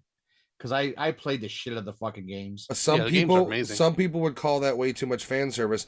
By the way, they came out and said that Uncharted 1 through 3 will absolutely not be brought to the PC, which just angers me. Yeah, that's ridiculous. Fucking whores. I think character-wise, they could have picked somebody other than fucking Mark Wahlberg. And Fabian says Morbius was horrible. Oh, really? Did you guys watch Incarnation? Yeah, I muted every time that bitch was saying the incantation. Incantation. Incantation. I liked Incantation. But okay, so I watched that movie and then I'm muting every time she's like saying her spell thing. And then at the end of the movie, it basically just made my craziness proper. When she's like, I'm sorry, but I've been putting a curse on you this whole time. I'm like, that's why I mute this shit. Cursing me. It was hard for me to take that movie seriously because the little girl's name was Toto, and that is that is pussy. That's a bad word in Spanish. That's one of my brother-in-law's nicknames, and when they first called him that, we're at a family get-together, and I fucking cackled so hard, and I couldn't stop laughing. So the whole time, that's my brother-in-law's nickname too. The whole time, my wife. The whole time when she's like, I'm worried about you. You're hearing, I'm worried about pussy. Yeah, come on, pussy, talk to me. So in my wife's language in Filipino, titi means penis. So when she texts when she mentions my aunt in Facebook, she only puts TID. It's a good thing we don't have a titi pinga. A titi toto. Nothing swimming up this guy's pin too. All right, we actually have another movie. This movie review probably won't be very long, simply because it won't be. Barbarian. And here's the thing. Kind of a simple movie. Yeah, there's not a whole lot that happens in it, really. It's The Hills Have Eyes. But it's also the second movie I've ever seen where the movie starts, ends, and then starts again. Yeah, it does have that. I mean, kind of, yeah. And so basically this but this guy and this girl realize they both booked the same bed and breakfast. There's been a mix-up. It's pouring rain. It's in a shit neighborhood. The guy played by Bill Skarsgård, who is a really good actor. He's Pennywise. He's the Crow. He's Yeah, he's going to be the Pennywise, Crow. Yeah. I can't wait for the Crow remake, knowing he's I'm in excited. it. All he has to do is work out a little bit. Go talk to Eric Northman. Yeah, I hope they get a don't little like, bit of beef him muscle. up. He needs to be. I mean, he does need to be muscular.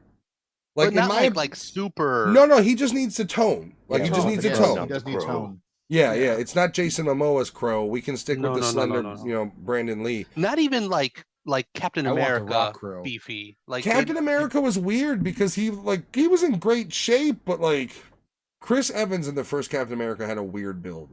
He did not have a norm. Like he did not have he had a testosterone build. You know what I mean? Like, well, for one thing, every guy in Marvel Universe is on roids. Sorry, it's the fucking truth. What did Fabian say? You guys watch Everything Everywhere all at once? No, because it's not cheap enough yet. I haven't bought it. I really want to watch it though. It's a good movie. I'm a huge fan of Michelle. Was it you? I think was her name. I thought that was streaming somewhere though. If it is, tell me. I'm a huge fan of her going back to the old school Jackie Chan films, so I really want to see it. We had rented it from the library on Blu-ray, and it is a mind trip. It's got to be one of the weirdest movies I've ever seen, and it was so good. So Barbarian, Giovanni's right. Basically, the story wraps itself up in the middle of the movie, kind of it ends. And I looked almost like you would think a horror movie would end right in the middle of the movie. I looked. There's 59 minutes left. Yeah. So now here's the thing: the movie's not scary. I was hoping it would be scary from the little bit of the trailer I watched. But the concept is they rent this. Jump scares for those who like jump scares. A little bit of jump scares. But yeah, it's really two stories in one. You have the people that accidentally booked it together, or at the same time not knowing their storyline, which ends no, it doesn't end, but it takes a break, middle of the movie, and then you insert it's like a prologue. It's a very long one. It's a 40-something minute prologue, though. And that's what I said when I saw it. I was like, "This is a fucking prologue." You then have Justin Long come in, and basically, it is. I didn't know what I gotta look up the writer of this movie because there was things in this movie, both subliminally and non-subliminally, that you could take as right wing almost. Yeah. So I thought that was a little curious, but so basically, Justin Long is a up and coming actor who is being accused of rape. He is being dropped from the pilot. He's looking at legal action. He's got to sell his home. He happens to be the owner of this property in Detroit, Michigan, that these two people booked together. Now, their story concludes with them finding an underground tunnel system. And you were first introduced to Mama, where basically they're in the tunnel system, and this creature comes up, destroys Bill Skarsgård, and takes the girl. And that's how their kind of story pauses. Insert Justin Long comes into the house. All of their shit's still there. He's calling the people, doesn't understand what's going on. Quite an arrogant fucking idiot in this movie. I really hated him in this movie. So and if you're meant to hate him, they did a good job. Yeah, it was. Well, but then because then they have this scene where he basically admits that he did pressure the girl into sex. Yeah. Like at first you're like, okay, maybe this is just somebody's bad, but then like in the club with his boy, the guy's like, what the fuck happened? And he's like, you know me, man. I keep trying. And it's like, okay, so you did pressure her into sex. She said no, but I kept trying. This movie was made by one of the whitest kids you know.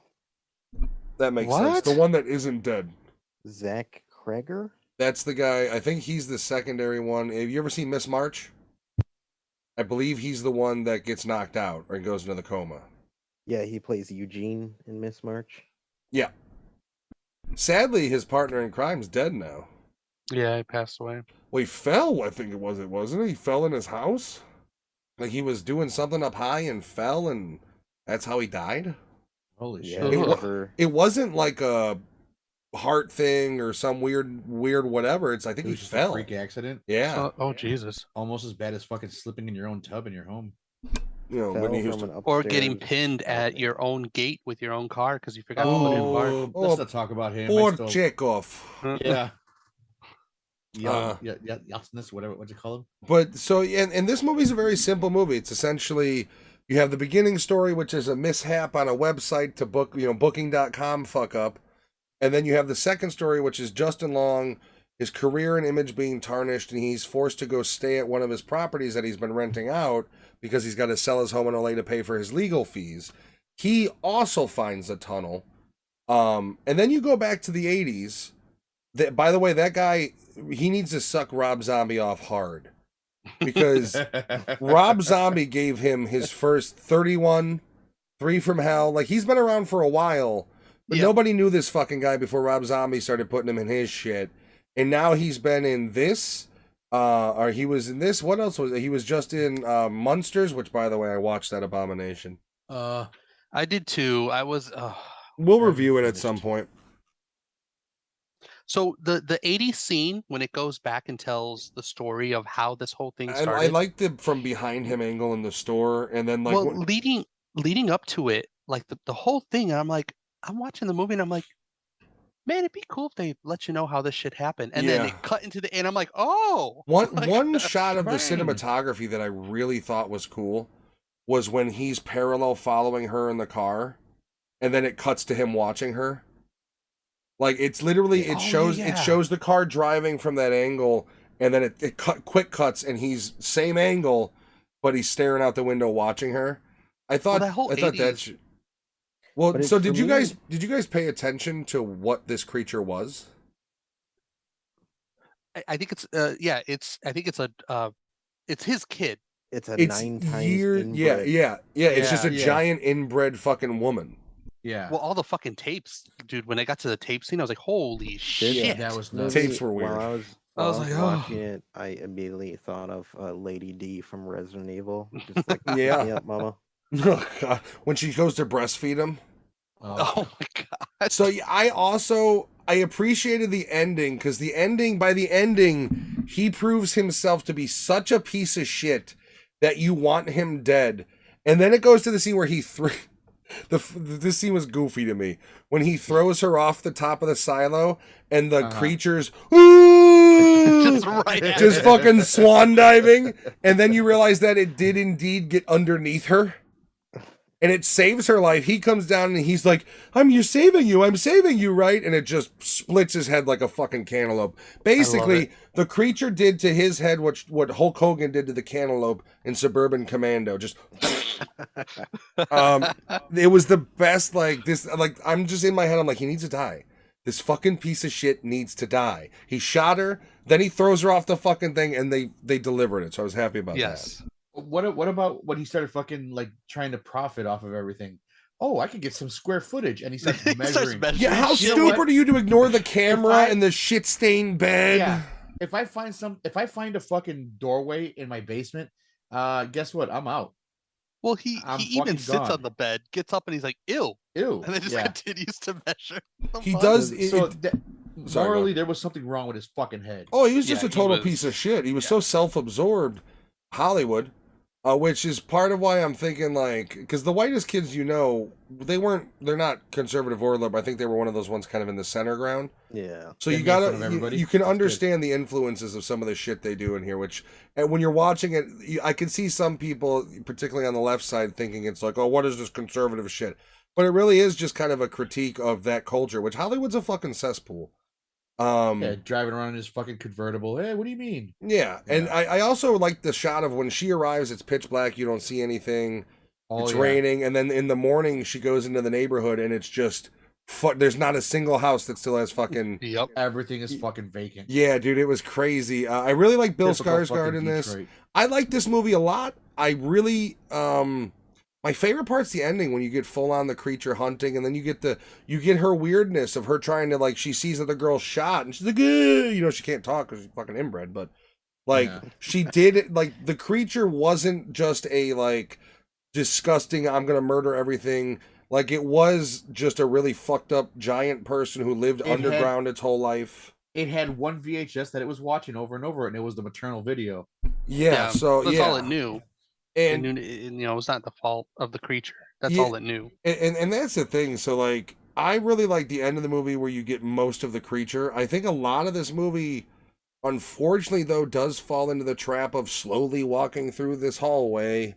Yeah. And I think there's a lot of film time wasted on, Oh, the door is closing. Oh, the door opened. Oh, we're walking through the corridor. Oh, we're back up here. Oh, the whole measuring scene was fucking stupid. Like the fact that he's doing that long. was like you're too clueless here. But yeah, so I really enjoyed it though. Was not scary. I was hoping it was going to be. Every time I see, like, that's the problem with trailers is like you watch a trailer for The Witch and you'd think that movie's scary. It's not. You watch a trailer for any modern horror and they try their best, but none of them are scary. Oh, But again, it's what is scary is different for everybody. Like so. No, there's pussies and then there's me. But so you can't fear is. I guess but it's subjective. But horror filmmaking is formulaic, so it's not just subjective because a lot of them are made in that same music cues. We're gonna get a jump scare. Okay, all right. It's getting creepy. Tension's building. Not a jump scare. Turn around, jump scare. Like that's what I mean. Like that's the formula. I know you said music cues. I do like the score for this movie. Yeah, and that's the thing is every surrounding element built tension. It's just the problem is that tension only can go so far when it's like you're in the same corridor for 5 minutes and you've really are only just making it to the door, or you've just or you've just made it to the hallway with lights on it with the VHS playing. Like it took a little too long to get to the eventualities. I also wouldn't mind seeing a little bit more from the 80s. Yeah, for me, it really did feel like 3 movies that were kind of spliced into one. Because the very first until you get to Justin Long felt like a long. It felt like your typical horror walking simulator of like we're getting you, to the spot continuously. And then is this an anthology movie? Kind of feels like it because you've got the first story, different stories, mm-hmm. and they're all connected by the lady. Yeah. I mean, well, it's technically if you want to go this route, 4 stories. You've got, well, it's the overarching times 2. So you've got the beginning, which is that conflict that ends. Then you have the 80s story, which in my opinion they should have done a scene in the 90s and then or shown it the neighborhood degrade around him. I think you could have taken it and filmed the scene where eventually it gets to the point where he's releasing her to hunt. And then he gets too ill. He gets too old. Like you could have done throughout the decade showing the neighborhood itself deteriorating. I think that would have been a cool shot because they do such a good job of setting up the neighborhood in its pristine, golden fucking time. It'd have been cool to see it like you see it in the Reagan era. Let's show the Bush era. Let's show Obama era and it's wrecked. You know what I mean? Like you could have done that too, which, that's just another thought, but that would have been cool to see. While we were watching the horror movie, though, it got to the scene where you first introduced Justin Long, and he's driving and he's singing in his car. And I was talking to my wife while we were watching it. I'm like, man, I hope they do my boy Justin Long good in this movie. Like he gets shit on in every horror movie, and she's like, "What do you mean?" And I'm like, "Well, he got killed in Jeepers Creepers, Tusk. And in Tusk he gets fucked over, and in is it From Hell? I think it is. Sam Raimi's movie where his wife gets dragged me to hell. Yeah. And I'm explaining that, and I'm like, I hope. Holy shit, he does get ruined in that movie too. Goddamn. Yeah, every horror movie he's in, he gets fucked over. So I told her, I was like, I hope he survives this movie. And then he gets the phone call, and then they talk about the rape thing. And she looks at me, and she's like, so what's that about him? Now, if it was a comedy, he would have been a fucking idiot. Idiocracy. He was an idiot anyways. Accepted. Yeah. All right, I'm ready for hot dogs. You gents ready for hot dogs? I'm ready for some inbred hot dogs. I'm gonna give this. We'll change it up. 3 inbred children, 3.5 inbred children out of 5. I enjoyed it. I thought there was just a lot of slow, wasted time. I think you could have done other scenes to accentuate what the creature is, because you really, the only thing you get told about it is it's a 9 times inbred piece of shit weird humanoid. It would have been cool to see specifically the neighborhood degrade over time, like how like where it goes from Reagan era to where it is now. Show maybe 1 other scene, 2 at most, of or throughout the decades, or Carlos buying up all the property so he could build those tunnels underground. Well, see, I don't think he bought over the property. He waited till they, because remember, there is the scene where the guy's like, "We're moving." He's like, "I ain't going anywhere. I'm not going anywhere." That was Red Foreman talking. I'm not leaving. Which you got to wonder at that point, how many of those fucking tunnels does he already have? Yeah, That's true. Yeah. Like in the Reagan era, you know what I mean? Like how long has he already been doing this? He goes into the basement. I do appreciate how they show the difference in the remodel of the home from the Reagan era to the modern era. They show how it's been painted and some of the shit's been changed in it. Because when he walks through it, it's very much just like a dude who eats TV dinners the whole time. Why didn't the neighbor notice that he's wearing a fucking... That said Carlos. Yeah, I was wondering that myself. He's like, "Hey, Joe." It's Carlos on his shirt. Yeah, so I'm gonna do 3.5. I liked it. Different than what I thought it was. My favorite part is like the ending when you get more of the creature, you get the cool Justin Long death, and that whole end chase scene is pretty neat. I think I liked it. I did. I thought the set design wherever they filmed this, because I doubt it was really in Detroit. Wherever they filmed it, if it was all legit, then they used. It was in Bulgaria. You know, really? Yeah. So good set design then. Great set design. I'll go. It's a 3 for me. I did like it. Holy shit! Does that mean this movie was filmed when they did the Munsters or around the same time? Because the Munsters, the Munsters, the whole village that they built in the house and everything, that Hollywood set was like Bulgaria or one of those places. Really? Yeah, that wasn't in the States. That whole set was, including the house, was built in a foreign area. I don't remember which one. So I wonder if that guy was in like the country and was just like, "Yeah, I'm fucking here. Like, I've been working with Zombie for 10 years. Let's do this. You can use my property. Let's do this." He like walks off the Munsters set and is like, "Let me film this fucking thing." But I say it's a 3 because it gave me like a Hills Have Eyes like remake vibe. With the inbred thing and a little bit of a People Under the Stairs sort of kind of like imagery. Yeah, but the People Under the Stairs was more like a comedy horror to me than anything. Well, this was more like the underground nature, like the tunnels for me. I don't know, man. Anytime I see tunnels in a movie, I get a little bored. Yeah. It's just weird it was very short with the whole tunnel thing. They could have, if they were going to do that, they should have expanded it to where it just like split out and went like different places. They also don't explain the door closing. Yeah. Well, the house is kind of sinking one way. That's the only thing. There's a slight supernatural element that they don't ever explain. Yeah. Like it's always that door closes, and it's like, well, that's a central part of the first half of the fucking movie was that door. Yeah, the door fucking kept closing, and then she kept propping it open with the fucking chair. The one thing that made me laugh about this movie was my wife, when we're watching the credits, she's looking at all the last names, and it's like Russian and ending in V or K, and so Koval or whatever. And she goes, "Do you think like something like this is real?" And I'm like, "What do you mean?" She goes, "Do you think there's like a bunch of inbred people like in these areas, like they're writing these movies?" You're muted. There is real inbreds. I just saw a YouTube video where it's like the most inbred family in the country, and it's all, oh god, they all look like fucking Igor from Young Frankenstein and shit, bro. I thought you were gonna say it was the Queen. Well, that's a whole other story now, isn't it? But yeah, it was just one of those things that my wife kept asking me, like, "Do you think this is real? Like shit like this can happen?" She does that for every movie when it comes to supernatural and just look her dead in the face and go, "I do." Yeah. She's watching Transformers. Do you think this is real?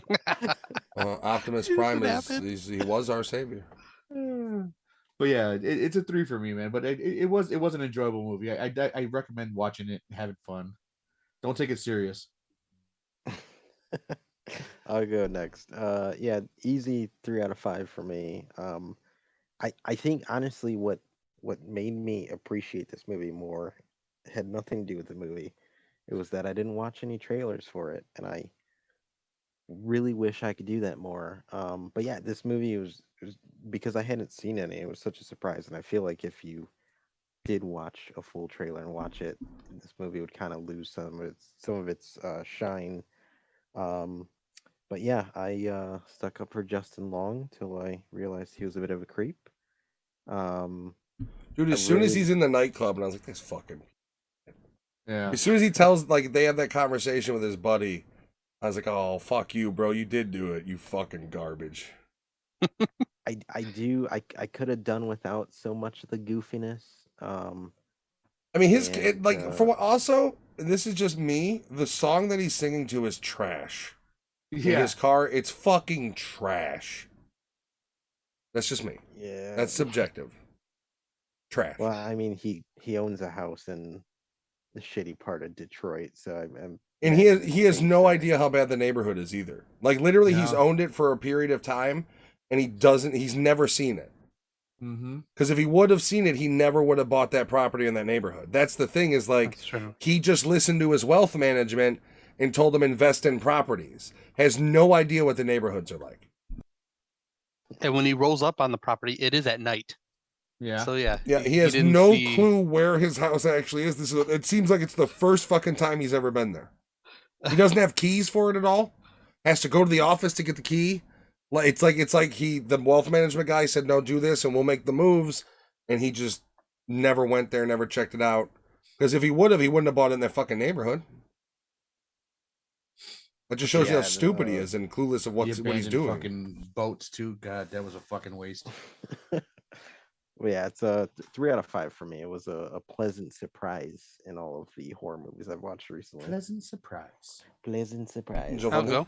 Fucking Do murder It was a my cat right 3.5 now. for me as well. I did enjoy it. There were some parts of the movie, like when the bum pulls the girl out, and she's like, "Oh, we got to save the guy," and he's like, "There are worse things than her still in there." And when they showed the father, I was expecting more things. I thought that was like when this movie was ending, I was like, "Oh shit, there's gonna be more of them." When he's Yeah. like, "Oh, she only comes out at night," I was like, "God damn, there's gonna be like Well, a fucking army of them." I got my hopes up too. Yeah. But then when you think about it in retrospect, he really is the monster. Yeah. Like, she's just Yeah. kind of a helpless creature that was created and raised in that environment. So it does make sense when she looks at him as the worst thing in that house. Yeah, because even there's a scene where he goes down the hallway, he gets to the door, and even the creature won't approach the door. Like, so it goes Yeah, to she's show afraid you. of him. Yeah. Yeah, like that's Well, like that's he's really also what fucked makes up. the title of the movie interesting. Yeah. Because it's really it's really about him. Yeah, it's Yep. really about him. Yeah, and they do a good job at that crescendo Well, when they show his room, they show the tapes. I mean, the Barbarian show- makes sense because he literally has a kid, fucks that kid, has another kid, fucks that kid. Like, it's barbaric. Like, the whole situation's barbaric. So the title does technically make quite a bit of sense when you look at it as in the father character. Mm-hmm. I like Matt said, I would have liked more of the '80s story. Or I throughout, think you when know, it did just the time something. jump, when it went Or back, throughout the years, tell a little bit more of that. Yeah, that would have been really nice. Like, show the town react to him. Like, is that neighborhood in the dumps because it's Detroit, or is that neighborhood in the dumps because he's been secretly having his daughter feed? Like, what, you know, People like, were disappearing. And shit yeah, like that. yeah, like, you know, even the homeless don't approach it at night, that sort of thing. It was Mhm. almost 2 hours long. They could have fucking did that. Well, like I said, It didn't feel that long, though. remove some of the time of Yeah. them slowly walking through the fucking tunnels, man. Or, it was an hour and Yeah. 54 minutes, I think. you know, I feel like maybe, this movie went by kind of quick. it wasn't like a slow paced movie. It's No. just in my opinion, there's wasted time when you could have done other stuff too. They could have also gotten rid of Justin Long fucking singing in the car. Well, I understand that scene because he's so happy he's top of the world, and then immediately after that, his whole world's destroyed. So I do get why they Yeah. do that. Plus, to counteract a little bit what Matt said about like the tunnel scenes, I wouldn't mind them so much if they had maybe more bodies. They show all the cages, they show the blood, put a little bit more gore into it. Like, clearly they Who's rented the cleaning house up? out. Clearly there Who's were other cleaning up? people. Yeah, who's cleaning up? The old guy is so old he can't get out of bed. He's pretty ill. She's the only one left. So like, what? Show her eating them or something. Well, Something, there's- where are all well, these there's Who's also- animals closing the going? panel. There's cool imagery that they only do for a split second, like when she escapes and you've got the creature in the window as the camera pans back. And like, That was awesome. there's cool shots that they do that they could have used more of, and they don't. Like, I think they really misused the fact that this thing was chasing. Like, when Yeah. this is the chase scenes is cool, but I don't know. I feel like Dude, they the should have done fucking more. scene where she's trying to give him a bottle and he doesn't take it, and she opens the cage and fucking jumps doom. down. That was fucking amazing. Well, then there's like She's also pretty fucking big. the same She's like 7 foot. thing of the same thing. Yeah, that's a huge bitch. The same thing of the scene when she clothes smashes Skarsgård's head. That scene was Yeah. fucking awesome. Like I really wanted more of that, and you really don't get that until Justin Long at the end. Yep. Which I mean, again, it's not like supposed to be a gore porn, but like I would have liked to see more of the creature doing the hunting, though. I think that would have been kind of cool. Well, it would have made more sense. It would have made sense because when Justin Long falls into the hole and the girl meets him, she specifically explains to him, "Don't go against her wishes. Don't excite Don't her. argue. Don't excite her," because she gets mad. Yeah. Clearly, things are not going her way as the movie's continuing, so she should be getting angrier and angrier. Yeah. Like, Well, and also wanting to destroy more. Well, also then she's also because she's such a simple creature, she's concerned for the girl. So, Which- yeah. which I liked about the ending was it turned into less like you don't realize it till the end, but she wasn't hunting. She was trying to recover her child in her mind. She was trying to nurture and everybody. she eventually turns into her protector, and then in more than one way she protects her from the fall. She destroys the ultimate villain, which ends up being two people, the father and Justin Long, because not only has Justin Long admitted to sexual assault, but then he shoots her, yes, by accident, but he shoots her, then he tosses her off the silo. So On he really, purpose. by the end of the movie, becomes the ultimate villain, because despite what's going on, he never makes a good goddamn decision once in the movie. Every decision he makes is Well- self-serving and shitty. When they're on the silo, he does make the right decision. He just made it too late. I don't have to be faster than you. How's it go? I don't have to be the fastest. I just have to be faster than you. But that's not the right decision. That's a shitty decision. Yeah.